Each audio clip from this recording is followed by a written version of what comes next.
nagmumula sa Presidential Communications Operations Office. Kasama ang Philippine Information Agency, Philippines News Agency, Philippine Broadcasting Service, Radyo ng Bayan, IDC, at Telebisyon ng Bayan. Narito ang Radyo Vision.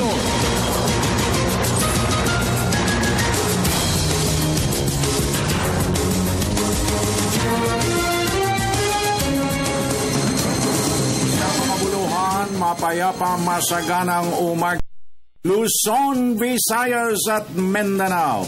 Saan man kayo naroon, anuman ang inyong ginagawa sa mga oras na ito, samahan po ninyo kami sa isa na namang edisyon ng ating Radyo Vision sa Media ng Bayan sa araw na ito ng Huwebes, 23 de Julio 2015. At syempre pa mga kaibigan, makakasangga po natin tuwi-tuwi na ang ating pong People's Television Channel 4, Mutyang Katangi-Tangi, Miss Ara Perez. Good morning, Ara. At dito naman sa ating Radyo ng Bayan Studio, ang patuloy na kumukot pang kanyang ningning ng mga ngiti, bagamat ang kanyang lipsticks ay hindi masyadong red. Okay, ang mutya ng Baliwag, Bulacan, my co-anchor lady with a lipstick smile, Miss Bebs. Good morning! Good morning ka, Francis. Magandang umaga po sa lahat ng taga-subaybay ng Radyo Vision. Samahan niyo kami sa susunod na isang oras na paghahatid ng mga pinakamaiinit na balita sa iba't ibang bahagi ng Pilipinas. Ako po ang inyong lingkod, Vivienne Gulia. At ang inyong pong kagapay, Francis Cancino, nag-aanyaya. Sama-sama tayo till 7 o'clock in the morning sa kabuuan ng ating Thursday edition. Kalakip na rin ang ng mahalagang paglilingkod na pambayan at gayon din naman ang paghimay sa ilang mga napapanaong usapin na nakaguhit sa ilang mga pahayagang pangumaga and ang atin naman pong hapag ng talastasan. Magugulat po kayo. Kakaibang ating presentasyon ngayong araw na ito ng Huwebes.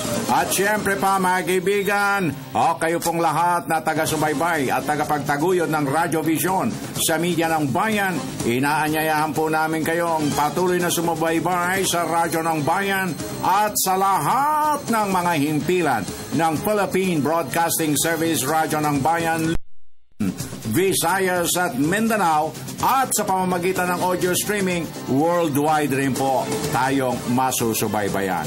Kasangga, kabalikat ang ating po namang People's Television Channel 4 at ang ating kagapay rin po natin ang IBC Channel 13. Mapapanood niyo po kami dyan mamayang alas 12 ng tanghali sa pamamagitan ng isang delayed telecast at online po sa www.ptv.gov.ph. At para po sa ating mga taga-subaybay na gusto pong sumali sa ating talakayan, maaari po kayong mag-text na inyong mga komento, kuro-kuro at katanungan sa ating hotline number 0922-358-79. Huwag lamang pong kalimutan please ang inyong mga pangalan at addresses. In fairness, hindi po mababasa ni Vivian ang mga mensaheng walang pangalan at addresses. Okay? At kagyat, Viv, nais nating pakawalang kagad ang napakahalagang anunsyo, paunawa para sa kamalayan ng bawat mamamayang Pilipino ngayong araw na ito.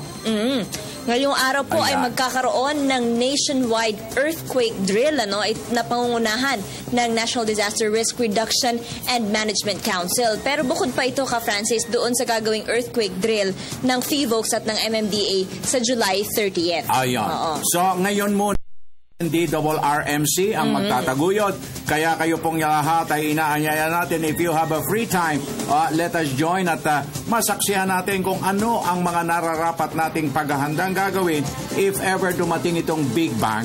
And then another one sa darating na July 30. Okay. Alas 8 ng umaga po yan ngayong araw.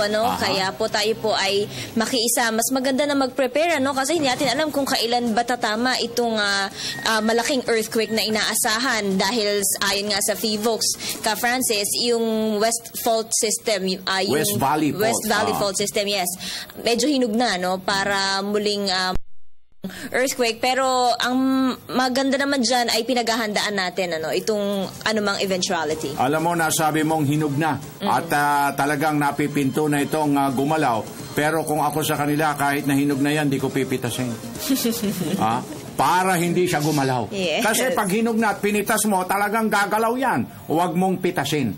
Kahit na hinog na. But anyway, kidding aside, mga kaibigan, ito po ay inihahandog ng ating pamahalaan para sa dagdag nating kamalayan. Prevention, aspeto ng prevention. Para naman po sa ganun nakakakilos tayo at alam natin kung anong dapat nating gawin sa mga panahong ito. Okay, so tuloy-tuloy tayo. 6 minutos 56 segundos makalipas ang alas 6 para sa kapakanan ng ating mga motoristas na nagyayaot pa rito na sa mga pangunahing lansangan ng Metro Manila. Narito po ang sitwasyon at daloy ng mga sasakyan. Sa pamamagitan po ng phone patch, ilalarawan ng ating the one and only one, Julius Loverboy Desamburon. Jules, good morning.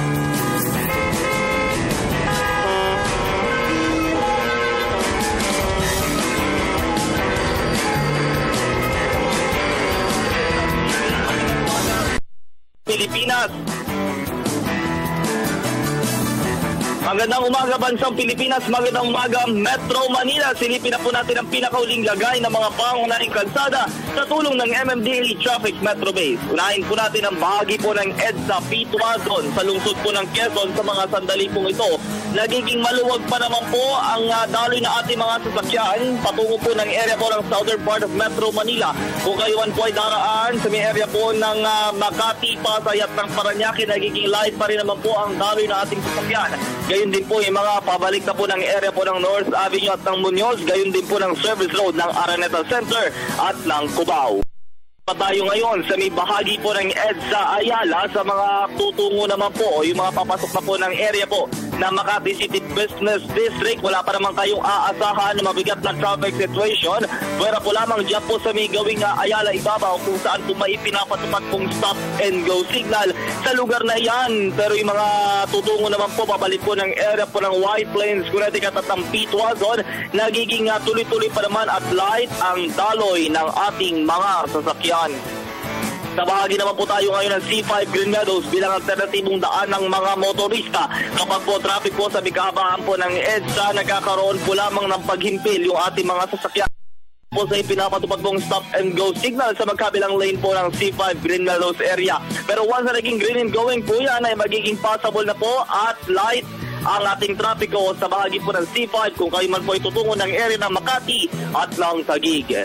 Ang huli na lamang natin, syempre, ang lungsod po ng Maynila sa pamamagitan po ng Quirino Grandstand Ross Boulevard area. Sa mga sandali pong ito, kung kayo man po ay nanggagaling sa may area po ng Loton, Manila City Hall, patungo po kayo ng airport, Coastal Road sa Parañaque, ay nagiging maluwag pa naman po ang daloy po ng ating sasakyan. Wala pa naman kayong aasahan na malaparking lot o usad pagong na traffic situation po nang yan. At lalo na po yung mga galing naman po ng southern part of Metro Manila, mabalik kayo ng area po ng Anda Circle Intramuros, nagiging maluwag pa po ang daloy ng ating sasakyan.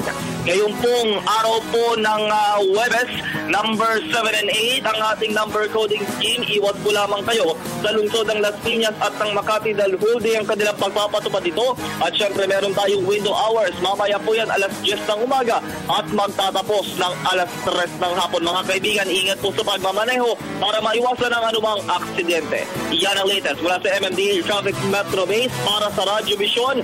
Julius Desamburon, Media ng Bayan. Thank you, Julius Loverboy Desamburon sa ating traffic update nagatid sa ating orasan. 10 minutos, 30 segundos makalipas ang alas 6. Viv, sa ating unang aparador ng message center, go! Yes, good day, Sir Francis at Ma'am Vivs. Good morning po, maaliwalas ang panahon ngayon dito sa Marawi. Babatiin ko lang po mga kamag-anak ko dyan sa Malita, Davao del Sur at sa aking anak na si Gaygay Alcacid. Umagang kay ganda sa inyong lahat. Mula po yan kay Inday Alcacid. Okay. At ganda umaga po, greet ko lang po ang pamilya ko sa San Pedro, Tunga, Leyte mula kay Jumer. At good day, happy viewing po kina Samsam Buaga, Javan Tionilo, Jmart Leopardas, Jordan Sagala, Mark Custodian, Mali Habunite, Narsing Delgado, Zairus Kabangkala ng Limarayon, Calbayog City, Samar.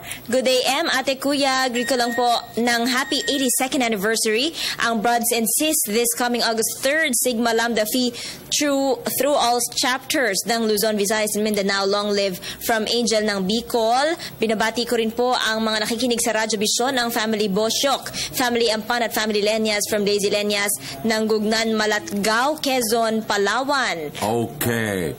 At ihahabol lang natin itong viewer natin sa IBC 13, Vibs. Good.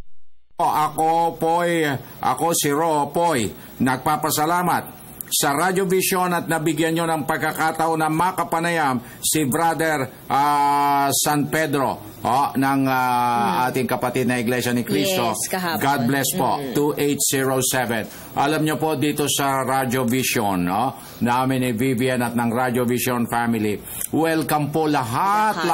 Ano man ang religious belief, affiliation, wala po yan dito sa amin.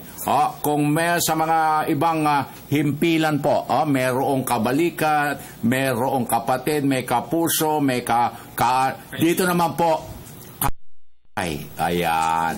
Lahat po kayo ay kaagapais ng Radyo Vision sa media ng bayan. Okay, Bebs? That's right.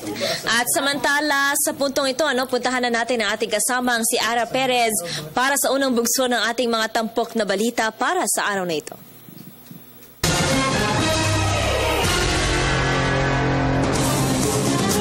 Maraming salamat, Francis at Vivian. Magandang umaga, Pilipinas. Oras na para bumangon at simula ng ating balitaan ngayong araw ng Huwebes. Una sa ating mga balita, nanawagan si Pangulong Aquino sa publiko na piliin ang leader na totoo at hindi ang sinuman na magbibitiw ng mga laman. Hinikayat ng Pangulo ang mga mamamayan na piliin ang leader na magpapatuloy ng mga reformang ipinatupad ng Administrasyong Aquino. Sinabi ito ni Pangulong Aquino kasabay ng kanyang pag-inspeksyon sa rehabilitasyon ng Angat Dam System sa Norzagaray, Bulacan. Ang pagsasaayos ng naturang dam ay para tiyaking makakaya nito ang posibleng pagtama ng malakas na lindol. Iginiit pa ng Pangulo na naisa sa katuparan na ang mga mahalagang programa ng pamahalaan alinsunod sa interes ng publiko. Narito ang ulat ni Rocky Ignacio.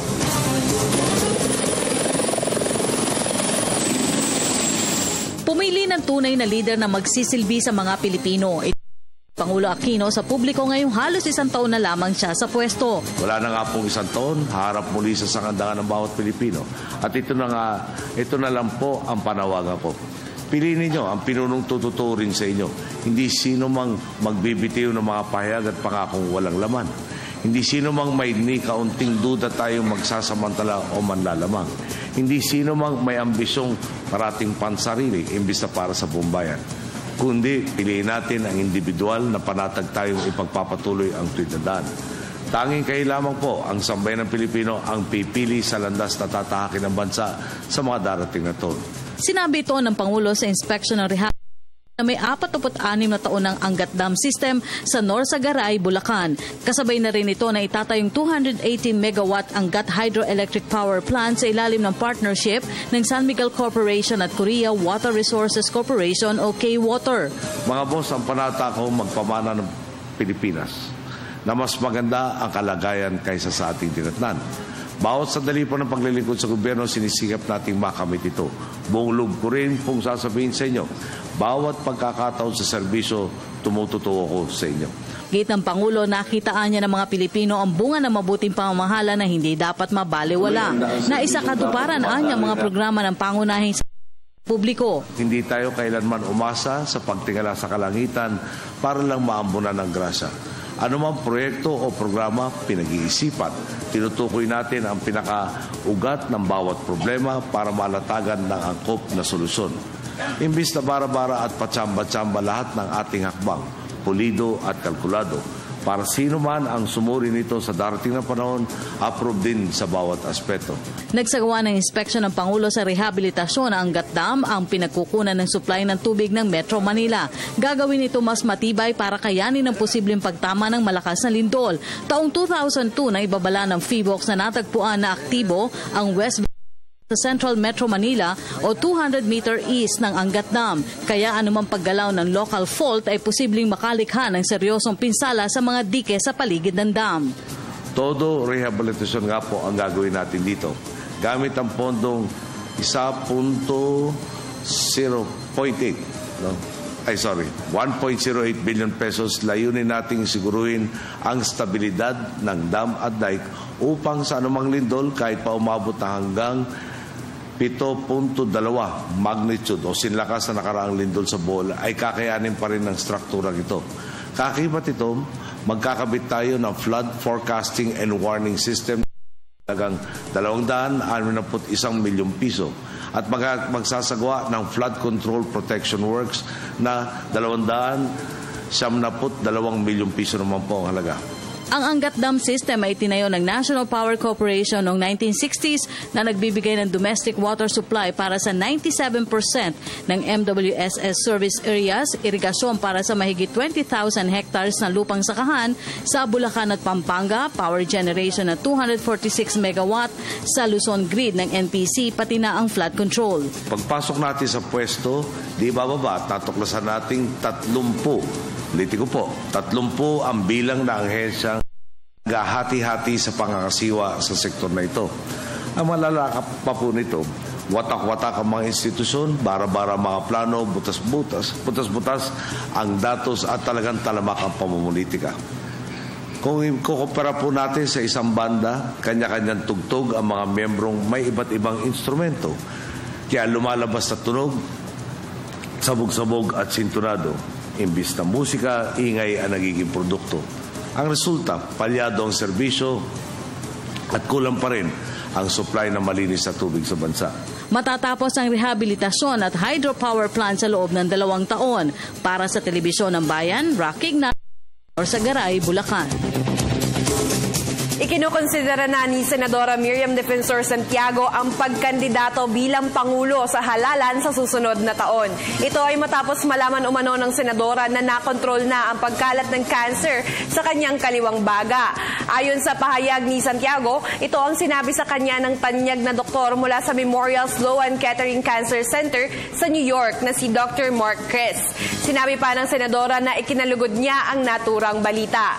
Samantala, ikinagulat at ikinatuwa rin umano ni Santiago ang resulta ng survey ng Publicus Asia hinggil sa presidential bets. Batay sa survey na ipinalabas nitong Hulyo at pumangalawa si Santiago kay Senadora Grace Poe sa pagkapangulo. Puspusa naman ang paghahanda ng hukbong sandatahan ng Pilipinas para sa pagdaraos ng isang mapayapang State of the Nation address ni Pangulong Aquino. Ayon sa AFP, nakahanda ang kanilang hanay para sa pagbibigay ng suporta sa pulisya. Balitaan mo kami, Waywaya Makalma. Higit 2,000 sundalo ang naka-standby sa iba't ibang kampo ng militar sa National Capital Region para sa agarang pagtugon sa anumang banta sa seguridad sa Lunes. Ito ay upang mapanatili ang seguridad at kapayapaan sa huling State of the Nation address ni Aquino sa Kamara de Representantes. In the Philippine Army, they have the Security and Escort Battalion and the MP Battalion. And in here, we have the NCR, JTF, NCR, and some crowd control. But they will just stay inside them. Ayon kay Colonel Vic Tomas, ang Deputy AFP Joint Task Force NCR, tapos na ang kanilang isinagawang mock o war gaming na tinatawag para sa SONA. Kaya naman anya, handang-handa na ang kanilang contingent para tumugon sa anumang banta. Kabilang dito ang kanilang air, land at maritime security forces. Wala silang ibang malaking security measures na ipapatupad. Pero kanilang pinagbutihan ang seguridad lalo na sa mga naging kamalian nila sa mga nakalipas na taon tuwing SONA ng Pangulong Aquino. Isa na rito ang mga magsasagawa ng kilos protesta. Kasama na rin dito ang pagpapaigting ng koordinasyon sa pagitan ng mga ahensya ng gobyerno at lokal na pamahalaan. Ayon kay Lieutenant Colonel Noel De Toyato, walang natatanggap na report ang AFP na anumang banta sa seguridad sa Lunes. Pero mananatiling nasa heightened alert ang AFP Joint Task Force para sa SONA. Wala kaming nare-receive na mga information about threat. We do not want to assume anything violent, but we are just preparing our troops para nakalit na kagad. Para sa Telebisyon ng Bayan, ako si Waywaya Macalma. Inihayag naman ng isang mambabatas ang ilan sa priority bills na tatalakayin ng Kamara sa pagbabalik sesyon nito sa Lunes. Samantala, pinapurihan din nito ang pamumuno ng Administrasyong Aquino sa nakalipas na taon. Narito ang aking ulat. Dala ng bogohang mambabatas na si Representative Kit Belmonte ang apelyido ng isa sa mga pinakakilalang political clan. Ngunit, suportado nito ang nakabinbing Anti-Political Dynasty Bill. Ayon kay Belmonte, isa lamang ito sa priority bills na tatalakayin ng Kamara sa pagbabalik sesyon nito sa July 27. Kasama ang budget deliberations at ang pagpasa sa Bangsamoro Basic Law. Number one priority is the budget. Pag hindi namin napasa yung budget, tukod lahat. So yun yung priority. Then of course yung BBL kasi kailangan na ng peace sa Mindanao. Of course hindi siya perfect, may mga problema doon. Pero adamant ang ating Pangulo na matuloy yun. So at least sa House, pipilitin namin with due consideration sa mga considerations, sa concerns ng mga mamamayan natin. Pinuri ni Belmonte ang pamumuno ng Administrasyong Aquino sa nakalipas na 5 taon. Binanggit din ito bilang benchmarks ang kapipirma lamang na Philippine Competition Act sa Cabotage Law. Kung bibigyan ni Belmonte ng rating ang Pangulo, 7 to 8. Okay, bakit 7 to 8? Kasi ang tindi ng political will niya, di ba? Ang daming reformang nangyayari, ang daming nakikita nating magbago, di ba? And he's not afraid to risk yung political capital niya para magawa niya yung mga gusto, yung tingin niyang dapat mangyari. Yung peace in Mindanao, for example, yung anti-corruption campaign niya, di ba? Pero alam natin at yung paglago ng economy natin as a result of this. Para sa Telebisyon ng Bayan, Ara Perez. Tanggapan ng Ombudsman sina dating PNP Chief Alan Purisima, dating Special Action Force Chief Getulio Napeñas at ilan pang opisyal ng PNP. Ito ay kaugnay ng insidente sa Mamasapano, Maguindanao kung saan nasawi ang 44 na miyembro ng SAF. Ang detalye sa ulat ni Dina Pagibitan. Ipinag-utos na ni Ombudsman Conchita Carpio Morales ang preliminary investigation laban kina dating Police Director General Alan Purisima, Police Director Getulio Napeñas at siyang pang opisyal kaugnay ng Mamasapano incident. The recommendation of the Special Panel of Field Investigators to initiate administrative adjudication and against former Police Director General Alan Purisima, Police Director Getulio Napeñas, and 9 other police officers in relation to what is known as the Mamasapano incident. Naharap naman sa kasong grave misconduct at violation of Section 3A of the Anti-Graft and Corrupt Practices sina Purisima, Napeñas at Police Chief Superintendent Fernando Mendez Jr. habang naharap pa sa kasong usurpation of official function si Purisima. Naharap rin sa neglect of duty sina Purisima at Napeñas kasama ang siyang pang opisyal ng PNP. The under Section 3A is the act of persuading or influencing an official to commit offense para siya under law or ordinance or causing that public officer to be persuaded or be convinced to do an illegal act. Sa ngayon, hindi pa umano masasabi ng Ombudsman kung makakaapekto ang kaso sa mga benepisyong matatanggap ng mga akusadong opisyal ng PNP. Enero ng taon, naganap ang Mamasapano Incident, isang operasyon ng PNP Special Action Force para dakpin ang mga teroristang sina Marwan at Basit Usman. Para sa Telebisyon ng Bayan, ako si Dina Pagibitan. Yan na po muna ang mga ulat para sa sandaling ito. Tayo sa inyo, Francis at Vivian. Maraming salamat, Ara Perez. 25 minutos, 25 segundos makalipas ang alas 6. Napakagandang pagkakataon na mas mabigyan pa natin ng diin. Vips, itong gagawing earthquake drill ngayon, simula ngayong 8 o'clock in the morning today, na sa pangunguna ng National Risk Reduction Management Council o NDRRMC, at kakawing natin sa ating linya ng komunikasyon, Vips. Yes, kapiling po natin sa ating linya ng komunikasyon si Director Renato Solidum, ang Executive Director ng Philippine Institute of Volcanology and Seismology. Magandang umaga po, Director. Good morning, Director Solidum. Good morning. Okay. Sir, paano po ba yung mechanics ng gagawing earthquake drill today? Meron po tayong tinatawag na National Simultaneous Earthquake Drill ngayong umaga. At lahat ng rehiyon ng ating bansa ay magkakaroon ng isang pilot o mga dalawang pilot sites na kung saan magkakaroon ng earthquake drill. Dito sa Kamaynilaan, ito yung sa Bonifacio Global City. Ang unang gagawin dyan, ang mga tao na nasa loob ng mga bahay at gusali, paaralan, ay gagawin po ang tinatawag na drop, cover, and hold. Ito po ay drop, cover, and hold. At tumago at kumapit, kumapit sa paa ng mesa kung sakaling merong mesa o di kaya ay yung posisyon kung saan mas ligtas sila doon sa silid, doon sila pupwesto pagkatapos ng lindol saka sila labas. Pagkatapos yan, magkakaroon ng search and rescue. Pwede rin magkaroon ng pagpatay ng sunog kasi pwedeng nagkaroon ng sira ang gusali at may mga taong naiwan, na-injure o di kaya ay may sunog na nangyari. So yun po ang itetest ngayon. So saan-saang areas po to, sir? Nationwide po ito, Luzon, Visayas, and Mindanao? Luzon, Visayas, Mindanao po ito.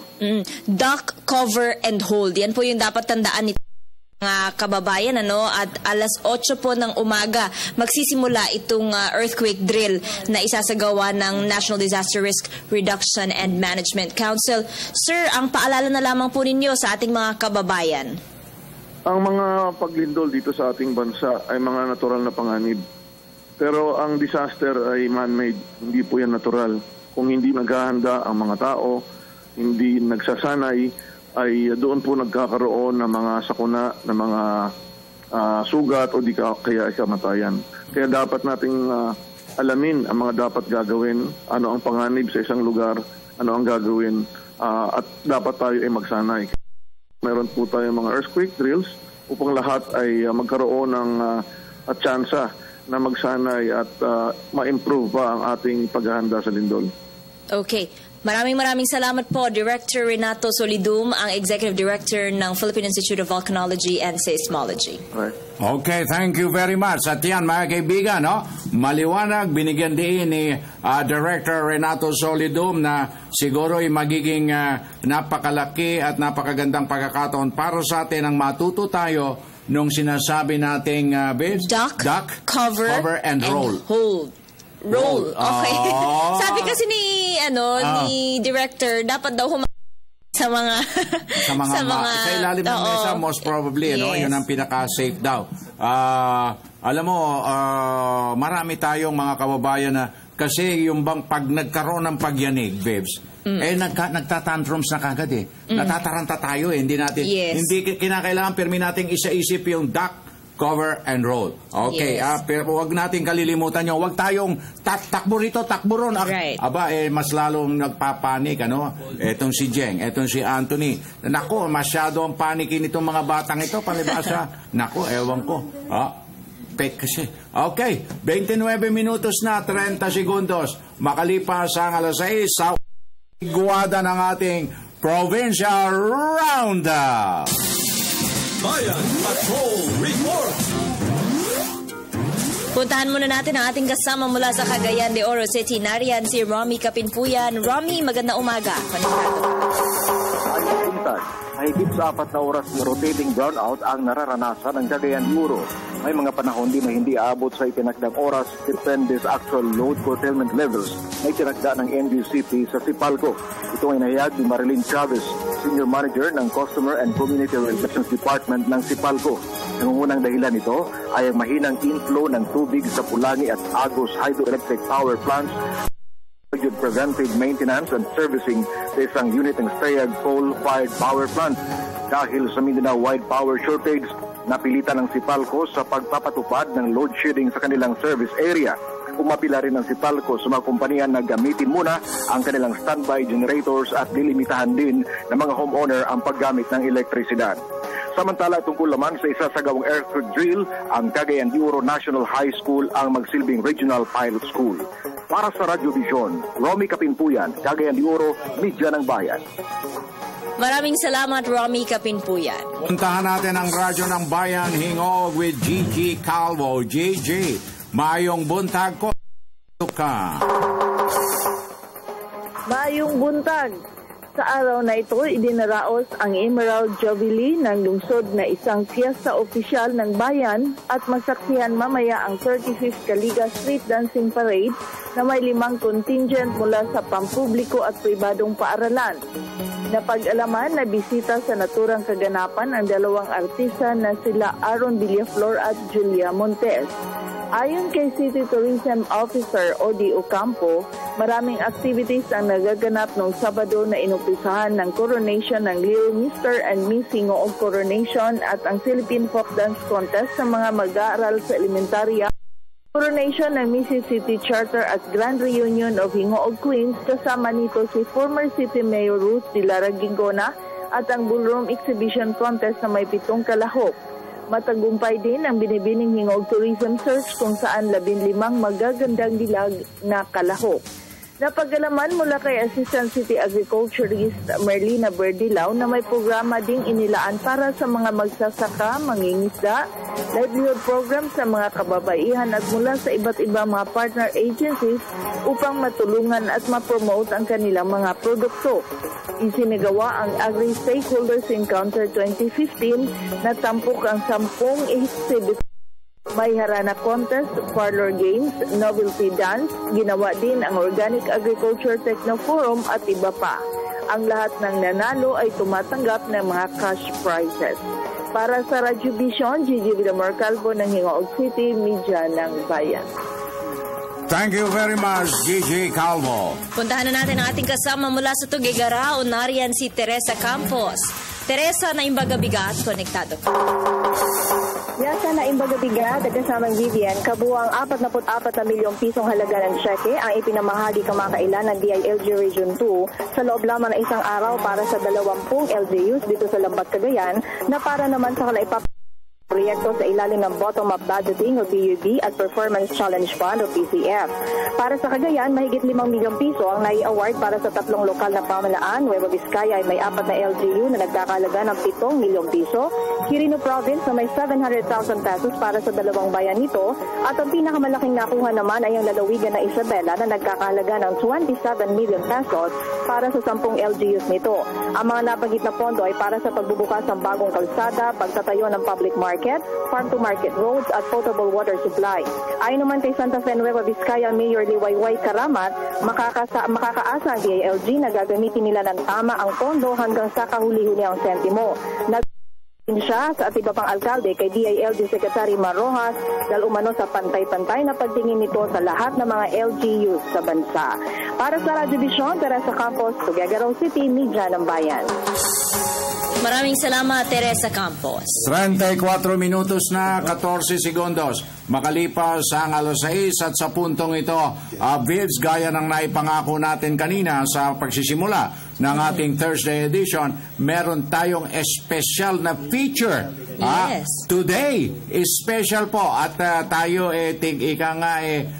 iduduyan ng mga magagandang himig Pilipino. Right. Ipakilala mo na ang ating piling panauhin.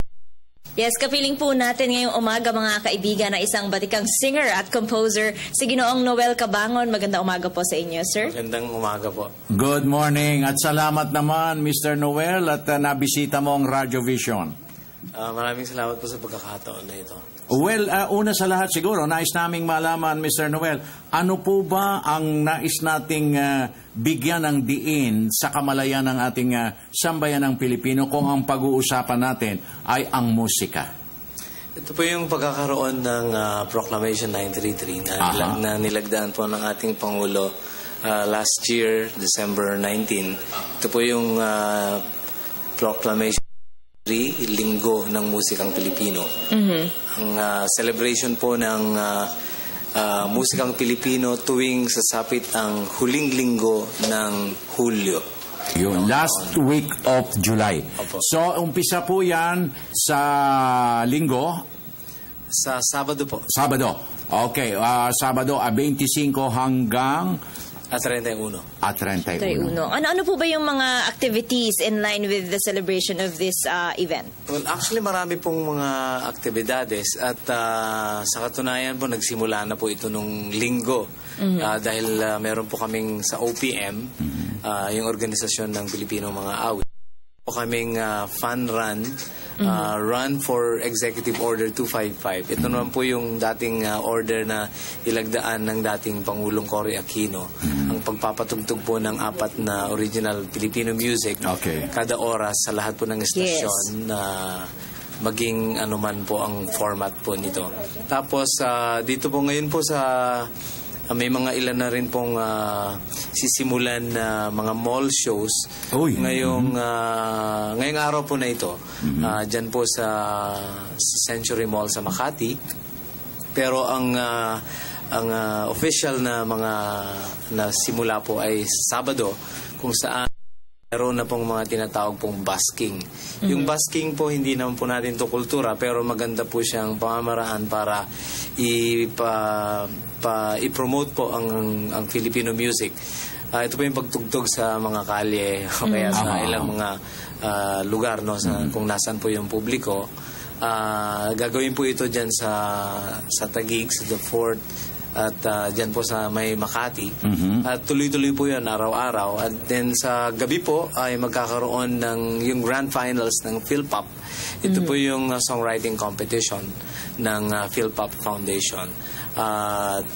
Gagawin naman po ito sa Meralco. Tapos kinabukasan, City naman po ang pamahalaan ng Quezon City ang mag-host ng tinatawag po nating Music Marathon. Wow. Kaya yung Music Marathon po na ito talagang pahabaan mula alas 3 ng hapon hanggang alas 12 ng gabi. Sa linggo. Sa Quezon City Circle po ba yan, Quezon City Circle po ang gaganapin po ito. Doon po sa may fountain. Tapos yung weekdays naman po may mga bar tours at may mga ilan tayong mga partners dyan na mga bars. Ito po yung andyan po ang 70s Bistro, Conspiracy, na sa Alabang, andun po yung 19 East, meron din pong mga bar sa Makati, yung Strums, sa Giho. Pong iba, hindi po kabisado lahat, pero tuwing gabi po, simula po sa Lunes, ay may mga bar tours. At the same time, tuloy-tuloy din po yung busking. Yun pong finale na parang culminating activity gagawin po sa July 31 dyan po sa Ayala Triangle. Ito po yung Pinoy Music Festival. Part 2 na po ito dahil last year sinubukan na po namin na gawin para i-introduce po yung linggo ng musikang Pilipino habang nilalabi pa po namin noon. Pero Mr. Noel, bakit linggo lang ng musikang Pilipino? Bakit hindi po na kumbaga all year round? All year round. Kasi base po sa batas kinakailangan na mabigyan natin ng puwang ang pagkilala at pagdakila natin sa mga musikang Pilipino. Parang sa ngayon masyadong manipis na ang nadidinig nating mga Filipino music, Mr. Noel. Tama po yan. Kaya rin po linggo dahil sinusubukan ho natin mag-create ng isang tradisyon po. Pero siyempre gusto namin na kami pong mga nagtutulak nito na araw-araw, oras-oras po. At ayon din po sa executive order ay oras-oras po sa radyo. Pero ang eto naman linggo ng musikang Pilipino ay sa lahat po ng hindi lang po sa radyo kundi maging sa establishments na gumagamit ng musika, maging sa mga pamahalaan, ahensya ng pamahalaan na nagpapatugtog. Mga pipe-in music, ano po? Pipe-in music po. Ini-encourage po na gumamit po ng Filipino music dahil gusto ho natin na tumimo sa kamalayan ng bawat Pilipino ang musikang Pilipino dahil ito po ay nagpapahayag po ng ating damdamin ng pagka-Pilipino at ito po isang cultural expression po natin ito. Okay, ikaw ba Vibs, bagong henerasyon ka loves mo ba? Ito mga young Ngayon, Mr. Noel, iba ang kanilang Oo, napapansin ko rin yan, musika. Francis. Yung mga kabataan, di lang ako, yung mga mas bata sa akin, parang mas inclined sa foreign music. Kamusta na po ba yung lagay ng ating OPM, sir? Ang lagay po talaga ng playing of Filipino music sa aming datos po sa PhilSCAP, na kung saan isa po ito sa mga nagtutulak ng LMP. Medyo masaklap po dahil 75% ang pinatutugtog at 25% na foreign at 25% lang ang Filipino music. So kung titingnan ho natin yung epekto nito sa kamalayan ng Pilipino ay nire-reinforce niya yung tinatawag po nating colonial mentality. Yes. And which is also one of the reasons why na kailangan ho talaga nating itulak ng husto yung panunumbalik na pagmamahal ng bawat Pilipino sa sarili nating musika. Yun. Naku, meron po bang kaparusahan na itinatakda ang paglabag dyan sa nasabing Republika o executive order na yan, Mr. Noel? Doon po sa aking pagkakatanda po, doon po sa executive order meron kaparusahan. Pero napaka-gaan. Minimal po ng kaparusahan. Okay. Bagamat marami pa rin pong nag-question po sa executive order, tayo naman po ay handa rin po natin silang kausapin yung mga nagko-question at itinataas nga po nila ito sa Kongreso. Pero yung doon sa proclamation po ay wala pong nakasaad na kaparusahan po doon. Although nakadikit naman po doon yung executive order, so siguro yun. Okay, meron lang kanina pa ako binubuliglig nitong mga texters at itong mga nandito. Kung pwede daw, Mr. Noel, maglalambing kami sa iyo, haranahin mo yung ating mutya ng Baliwag Bulacan, si Vivian, yung mutya ng Channel 4, si Aramina, at yung mga mutya-mutya dito. At saka yung mga mutya-mutya, si Ara Perez ng Channel 4, at si natin dito si Jeng, si Elena, si Boy George. Talagang pwede bang yung kanlungan? Ano ba yung mga latest mong napakaganda? Sige po. Medyo maaga po ngayon, kaya magpasensya niyo na po yung boss ko.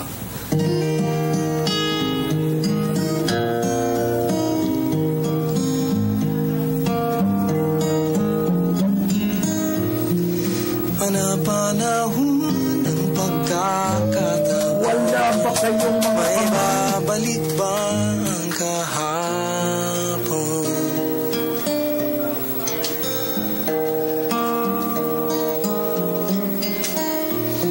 Natatandaan mo pa ba nang tayong dalawa'y unang magkita? Panahon ng kamusmusan sa piling ng mga bulaklak at halaman, doon tayo nagsimula mangarap at tumulak.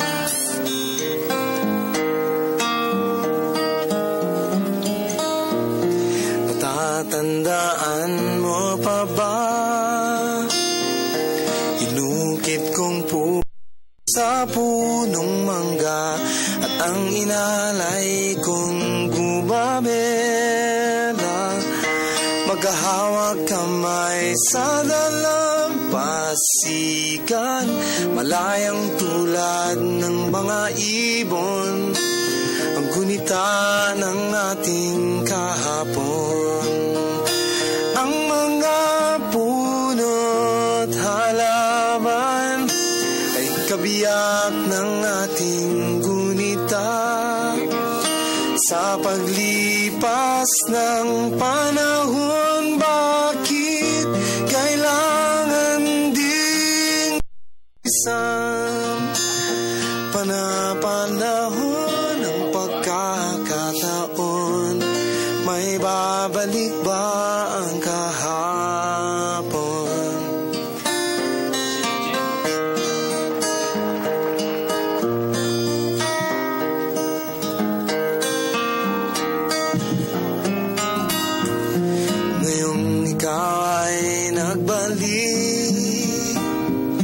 At tulad ko rin ng iyong pananabik,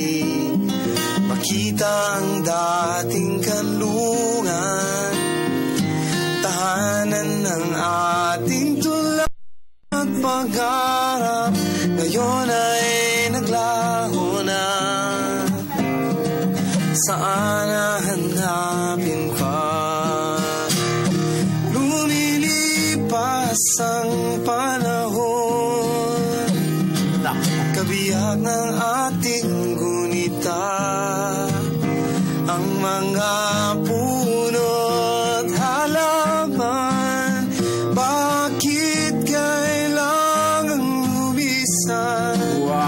Lumilipas ang panahon, kabiyak ng ating gunita, ang mga puno't halaman, bakit kailangang lumisan?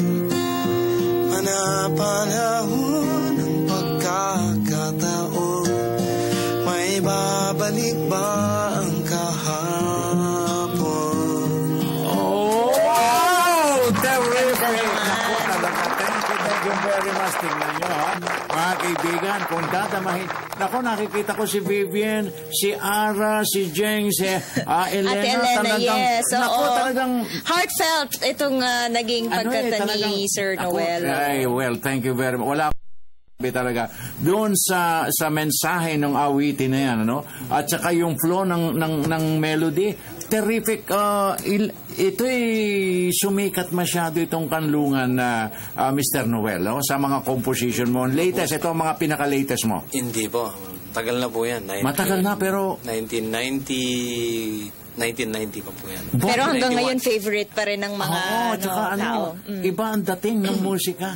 Iba talaga ang dating ng himig Filipino, no? Pati yung lyrics. Pati lyrics. Nakita ko para kang dinuduyan sa... Yes, yan of po course. yung kaibahan po ng awitin natin sa ang musikang Pilipino. Ito po talaga yung sumasalamdamin ng nating mga Pilipino. Kaya, kumbaga cultural po yun. Well, sir, ngayon po, nauuso na po itong mga pagda-download ng songs online. How does OPM singers feel about it and composers? Well, maganda po yung downloading.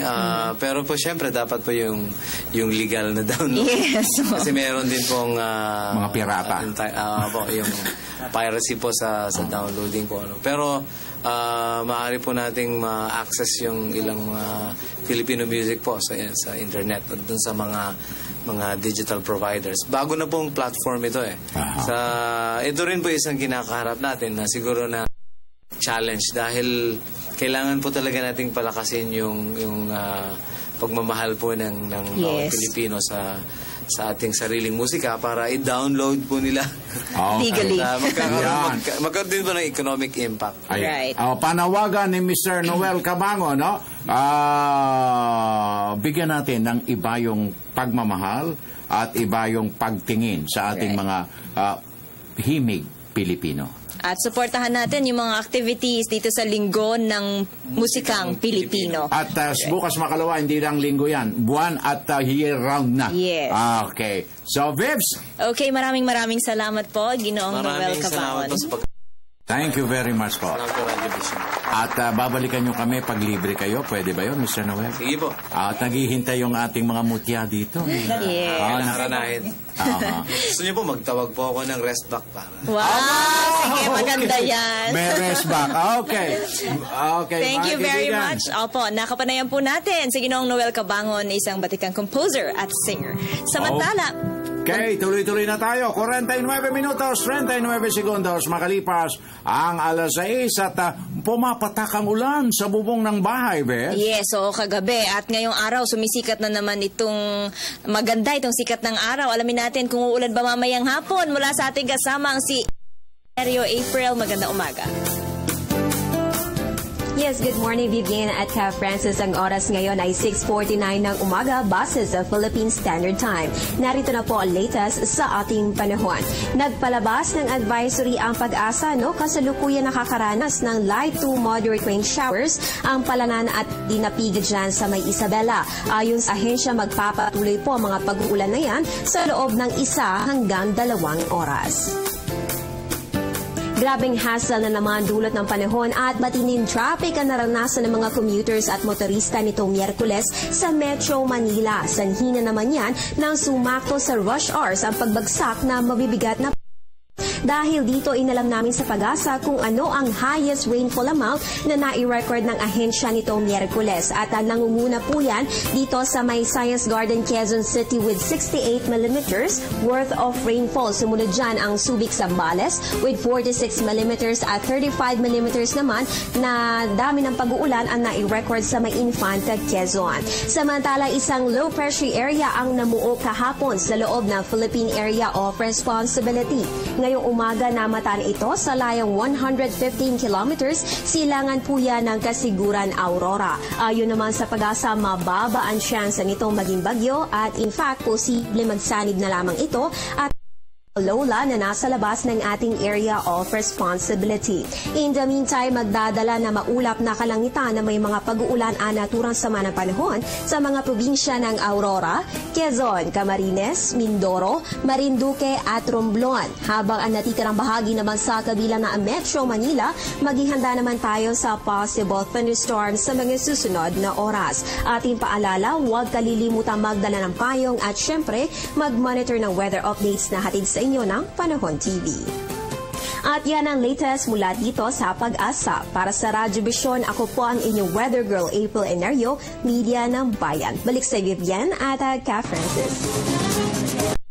Okay, tuloy-tuloy tayo mga kaibigan sa mga huling minuto at paalala lang natin dito dahil in connection with the weather forecast right. Ang sabi ng DepEd, binibigyan nito ng karapatan ng mga magulang na huwag papasukin ng kanilang mga anak kapag sinabi na moderate to heavy rains ng Pag-asa itong magiging mararanasan sa araw na ito, magbigay na lamang daw ng excuse letters. Pwede raw yun kesa naman maging at risk itong mga anak nila dahil pag bumabaha, mahirap.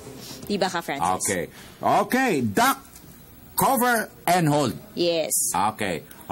Mamaya yan, huwag kayong makalimot kung may time kayo para dyan sa ikang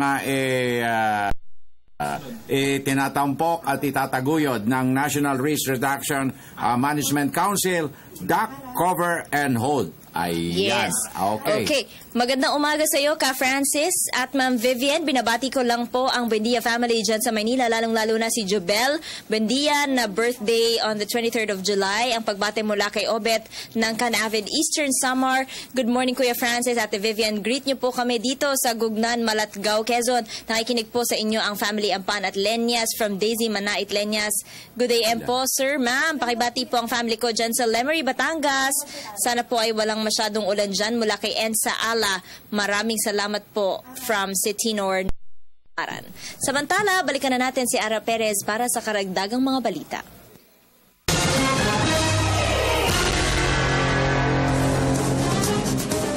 Maraming salamat, Francis at Vivian, at kay Ginoong Noel Cabangon sa magandang awiting inalay niya sa atin kanina.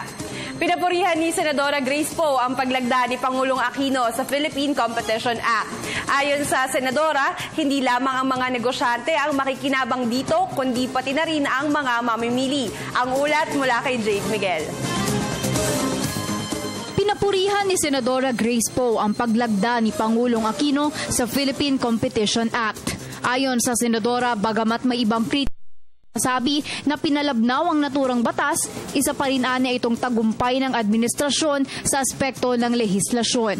Sa isang pahayag, sinabi ni Poe na mabibigyan ng batas na ito ang ating mga mamimili ng mas malawak na pagpipili ang produkto sa tamang presyo.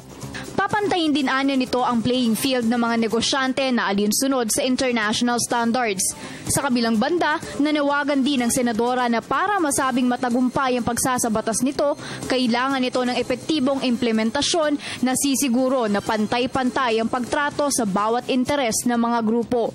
Sa ilalim ng Philippine Competition Act, magkakaroon ng Philippine Competition Commission na siyang magre-review monitor ng mga industriya sa bansa. Maliban pa rito, dapat din anya na magkaroon ng pantay na access sa resources at suporta ang mga LGU sa bansa upang hindi maisantabi ang mga maliliit na players o negosyante. Samantala, maliban sa Philippine Competition Act, kabilang din sa isinabatas ng Pangulo sa isang seremonya kahapon ang ilang amendment sa Cabotage Law na siyang magpapababa sa cost of transportation sa ating baybayin para sa mga mangangalakal. Para sa Telebisyon ng Bayan, Jade Miguel. At At yan na po ang mga balitang aming nakalap ngayong araw ng Huwebes. Sana'y nabigyan namin kayo ng magandang simula ngayong araw. Ako po si Ara Perez sa Radyo ng Bayan Studio.